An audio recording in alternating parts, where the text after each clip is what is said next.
This time on Mountain Bike Adventures, we're going to explore some trails below Little Thumb Butte, Arizona.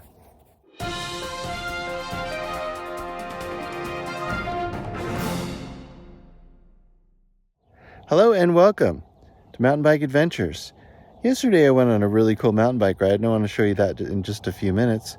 What I did is I went through this gate here and a few other gates and explored the cool trails below Little Thumb Butte. So come along and let's check them out.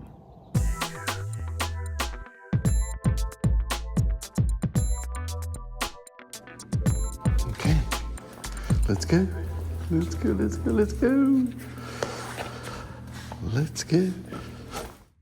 Here I am crossing the first of many gates. When I first was riding around here, I was really concerned about going through the gates. I didn't want to get in trouble trespassing or anything like that. So what I did is I asked a few locals about this, and they said, hey, it's no problem. Just make sure that you go through the gates and leave them the way that you found them. They're not for people or to keep people out. It's really just for the cows, because there's a lot of pasture land, and they graze cattle on here, and they just don't want the cows getting away.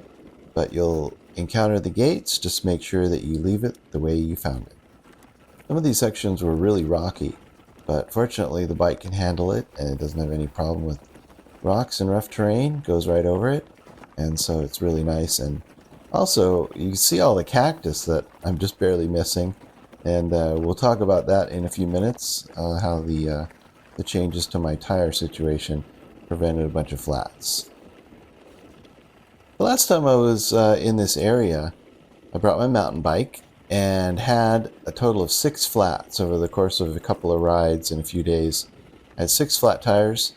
Then also another video that I had was me redoing the entire tires on my mountain bike.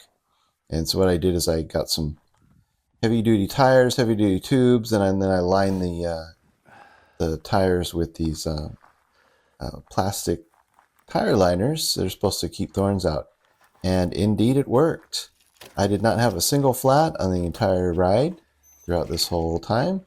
And I did have some where I'd come back and there's a bunch of stickers all in the surface of my tire, and I could just brush those off and they wouldn't actually penetrate or cause a flat or anything. So I had 0 flats this time, so I'm going to call my tire modification a success. I came across lots of different gates on this ride, and it was interesting to me that every gate was sort of a different configuration and had a different locking mechanism.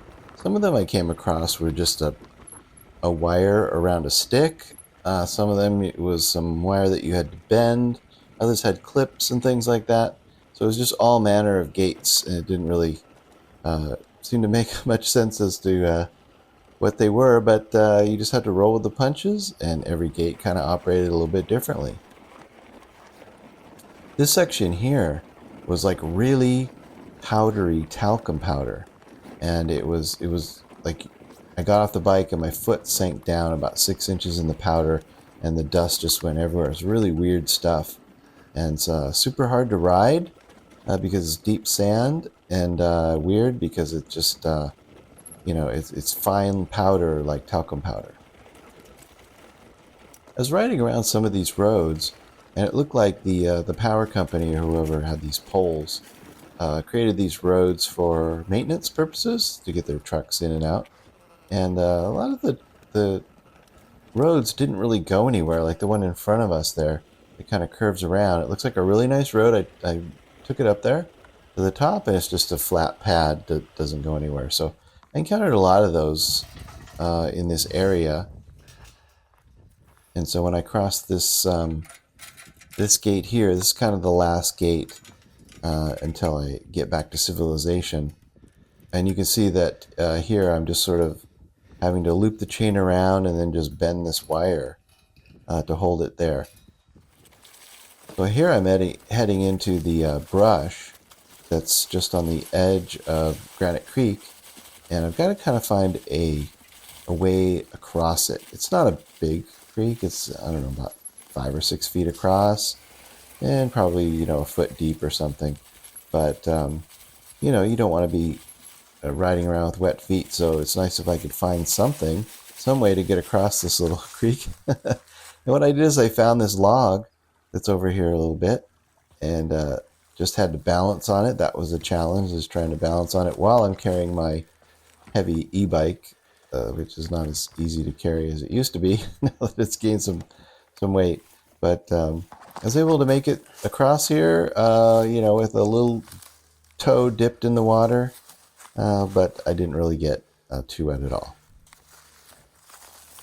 Once across the creek, I just had to head up to civilization and follow the little bike trail, and I went to the back of these people's property, which again, I was a little worried about it, that I unlocked the gate and crossed their property, and I was worried about them getting mad about me doing that, but I didn't hear a thing, and nobody had a problem with it, and I guess as long as you close the gates and are respectful of people's property, they kind of don't care.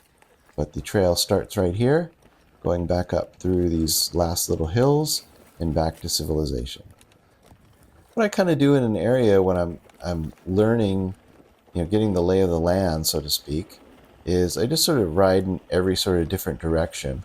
And that's sort of what I did here, is I headed off toward the rock quarry, and then I said, okay, that's over there, I know where that is, and then I kind of headed off toward Little Thumb Butte and found sort of the road that goes up to that, and then I went up to some of the top of these power pole things, and just to see everything there, and that's how you kind of get to the lay of the land. I'm really impressed with how this bike handles. I mean, the Specialized Stump Jumper is an awesome bike, and it handled great before. Never had a problem with it. If you get in a bad situation, you just hold on, because it will get you through with its full suspension. And when I added the the motor in the center and then the battery, I was worried that it would kind of lose all of its manners. And really lucky that it's kept its composure no matter what.